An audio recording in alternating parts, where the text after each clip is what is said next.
Tried this, tried that, tried everything. Coming right back. Won't you wait for me? I need you to stay right there. I'm coming right away, my dear. I tried this, tried that, tried everything. Coming right back. Won't you wait for me? I need you to stay right there. I'm coming right away, my dear.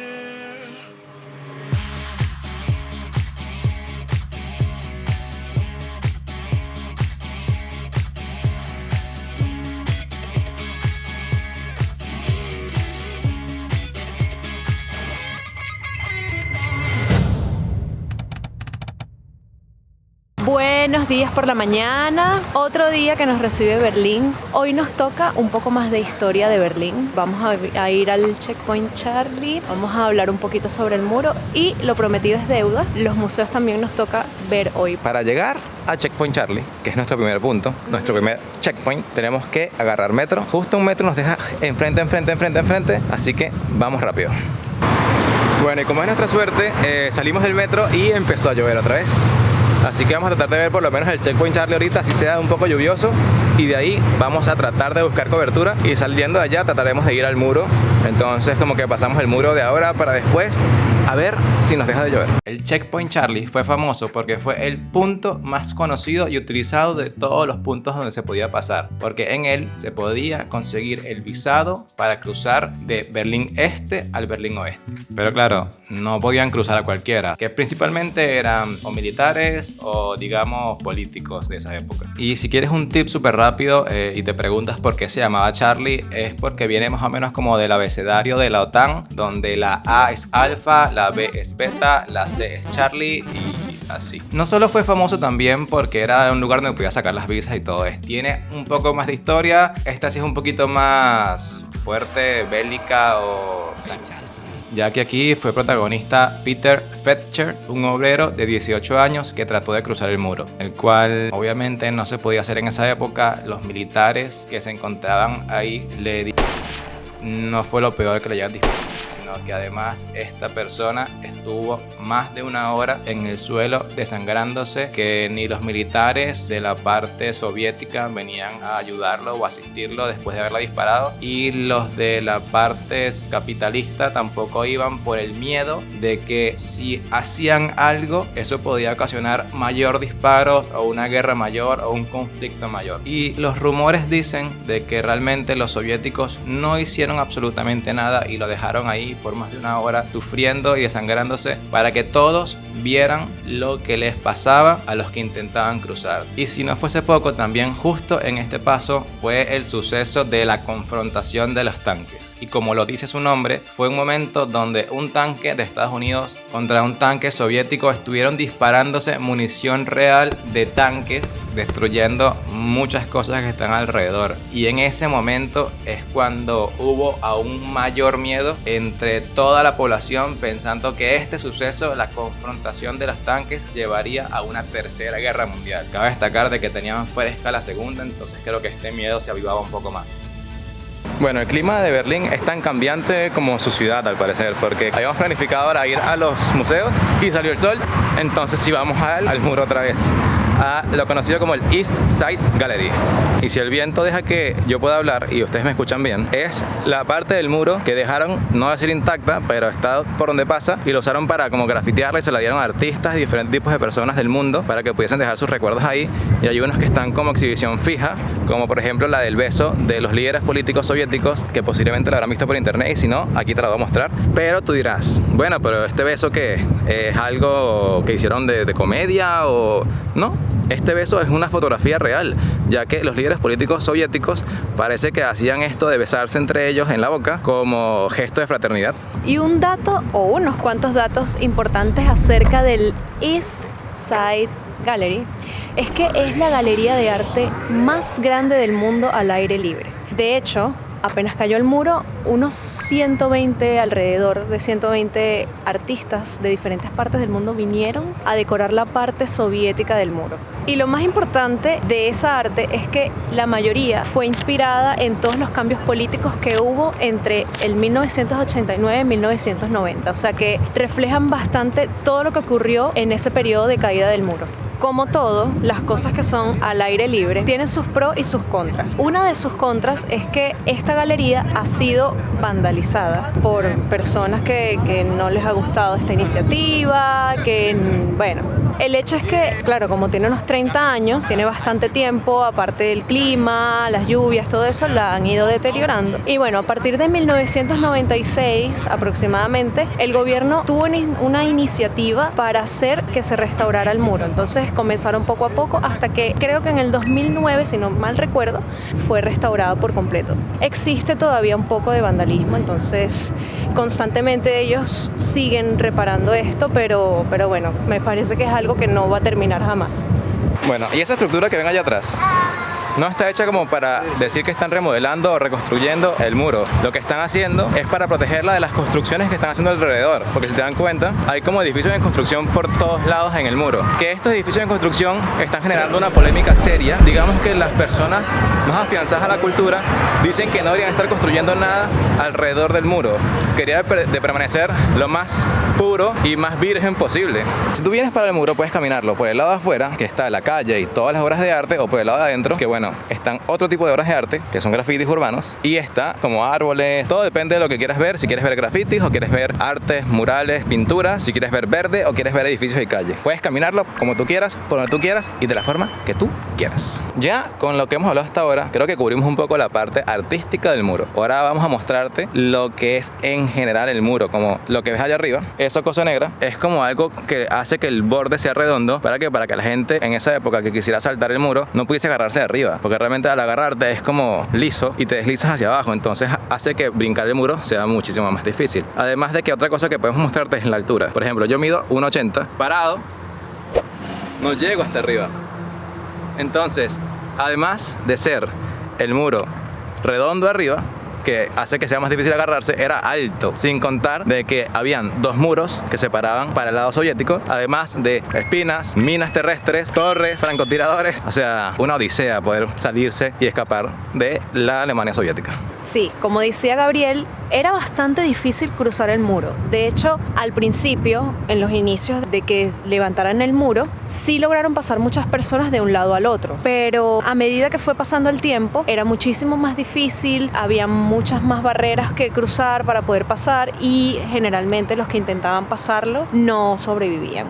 Entonces también por lo difícil que era cruzar este muro de manera más normal, por decirlo de alguna manera, ellos intentaban pasarlo de cualquier forma. Entonces se metían dentro de maletas de personas que podían pasar el muro, o incluso los televisores de antes que tenían como todo ese armatoste atrás y tal, ellos desarmaban eso, se metían dentro del televisor y lo volvían a cerrar como que si no hubiese nadie adentro, para pasarlo como que si fuese un producto. Ideaban la forma de poder cruzar. Algunos lo lograban, algunos no. El muro también atravesaba casas, edificios, entonces mucha gente también intentaba pasarlo a través de estos edificios, incluso pasaba tan cerca de edificios que estaban cercanos, entonces muchos saltaban desde un edificio a otro, algunos lo lograban, algunos no lo lograban y caían al vacío. Bueno, estas son historias locales que nos han contado. Era una insistencia y unas ganas de cruzar el muro y cruzar a otro lado. Incluso mucha gente que en el momento de que levantaron el muro, pues quizás vivían del lado capitalista y bueno, se tuvieron que quedar del lado soviético porque, como bien es sabido, el muro fue levantado prácticamente en una noche, entonces la insistencia de cruzarlo era bastante constante. Muchas personas tenían demasiadas ganas de pasar al otro lado. Lo único que nos faltaría por cumplir sería la topografía del terror. Así podríamos complementar ya toda la historia del muro. Lamentablemente creo que hoy sí no podremos ir porque como está el clima, otra vez está lloviendo, no sé si se ve aquí en los charcos. No se ve. Pero bueno, créanme en mí, otra vez está lloviendo y creo que vamos a ir ya directo a los museos y así vamos a quedarnos resguardados. Si no vamos hoy, ni vamos a poder ir otro día. Así que topografía del terror quedarás para el futuro. Bueno, y los que han venido siguiéndonos desde hace tiempo, o los que han venido siguiéndonos en este viaje por lo menos, sabrán ¿Qué lugar es este? El Jardín del Placer. Esta grama, ya estuvimos aquí hace 2 días. Eso significa que llegamos a nuestro destino. Estamos muy cerca, como a 10 metros, del nuevo museo. Algo que queremos hacer para ustedes antes de entrar al museo es activar un timing. Queremos saber exactamente cuánto tiempo vamos a tardar adentro para que así cuando ustedes vengan sepan cuánto van a tardar. Eso va a ser a tiempo real. Obviamente no lo voy a activar ahora, lo vamos a activar una vez entremos por la puerta.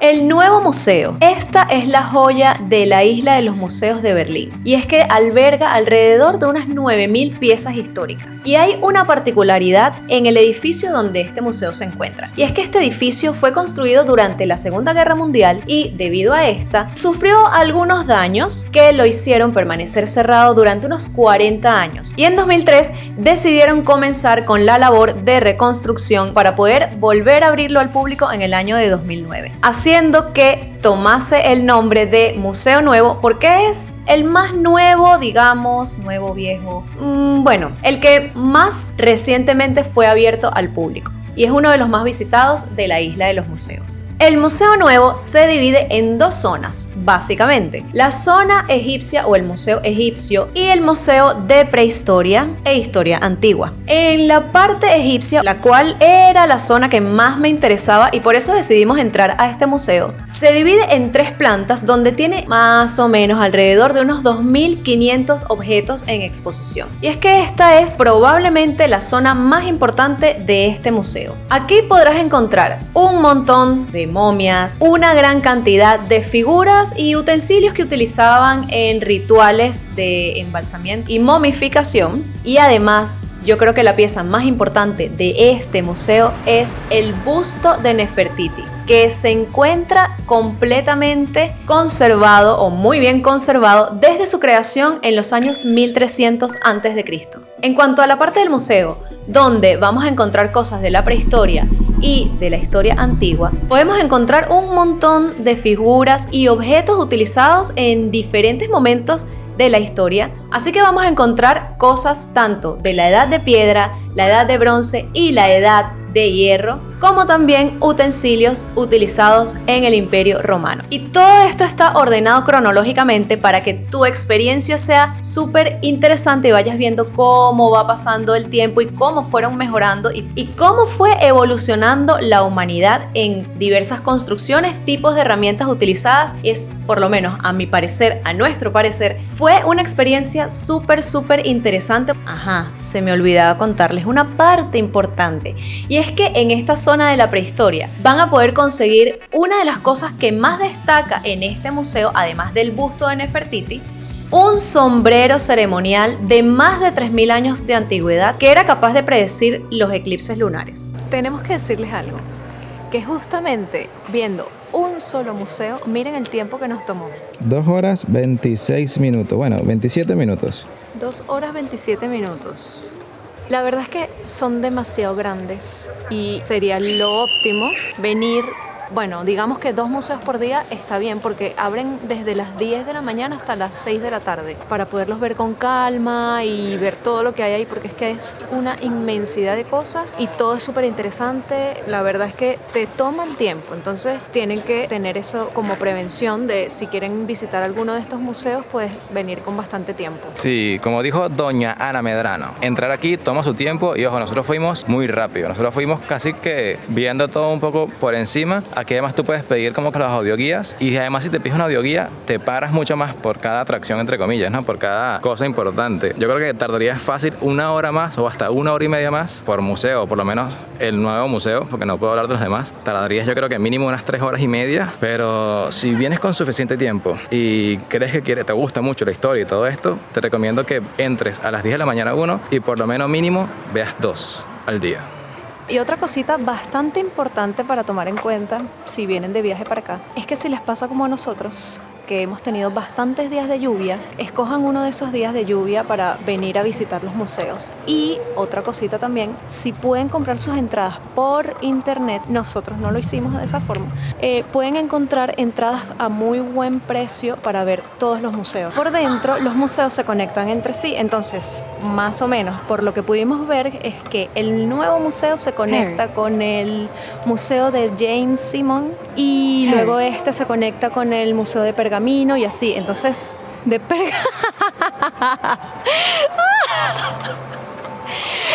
y luego este se conecta con el Museo de Pérgamo, no de Pergamino, como dije antes. Está bastante bien hecho porque, claro, si vienes de día de tours por los museos, pues es bastante bueno que estén así de conectados porque no tienes que salir de uno para entrar en otro y, bueno, me parece súper práctico.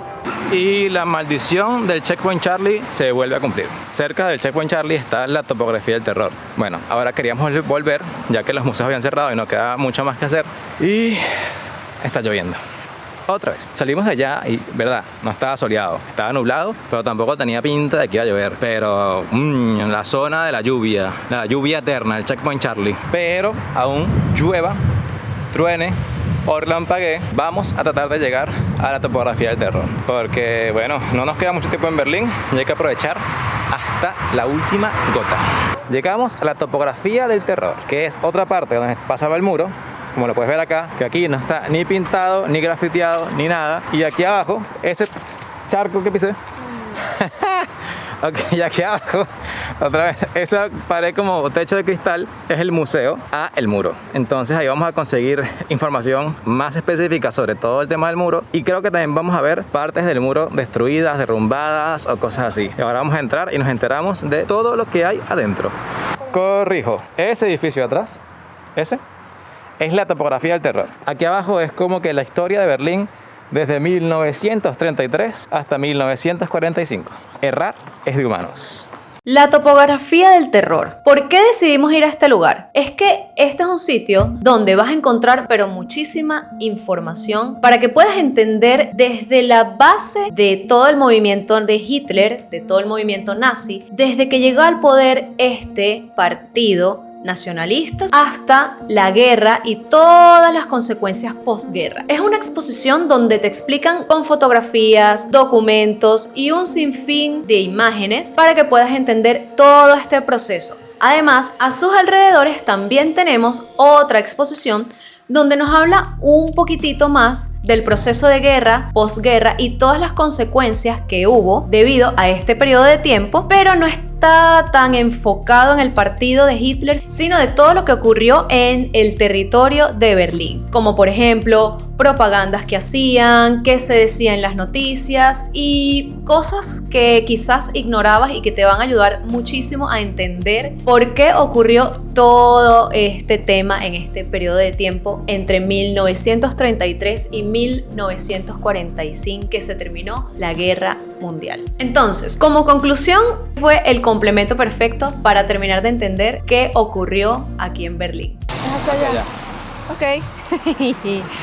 Bueno, ya acabamos de salir de la topografía del terror y la verdad es que hay bastante información de utilidad, o sea, entiendes muchísimas cosas de la historia de Berlín. Nosotros quedamos impactados por algunas cosas que de verdad que no teníamos idea.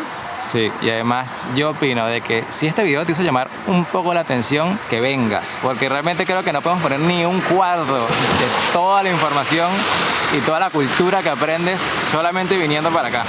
Otra cosa que está muy vinculada con el muro es los semáforos, porque se puede ver claramente que en un lado de la ciudad, en el lado soviético, los semáforos eran totalmente diferentes a como son en el otro lado de la ciudad. En este lado soviético, los semáforos para las personas tenían unos muñequitos como para cruzar que te indican el verde que indica para que ya puedes cruzar y el rojo que indica que tienes que parar. Y esta forma es llamada Ampelmann y es ahora un distintivo típico de la ciudad. Ampelman era el distintivo que se usaba del lado soviético del muro. Entonces, una vez que se derribó el muro, ellos quisieron quitar este distintivo y poner todos los semáforos iguales. Pero resulta que una vez que esto comenzó a pasar, la gente empezó como a extrañar ese muñequito, ese distintivo que decían, bueno, y Ampelman y tal. Me cambiaron el semáforo y bueno, tuvieron que volver a poner a Ampelman. Entonces,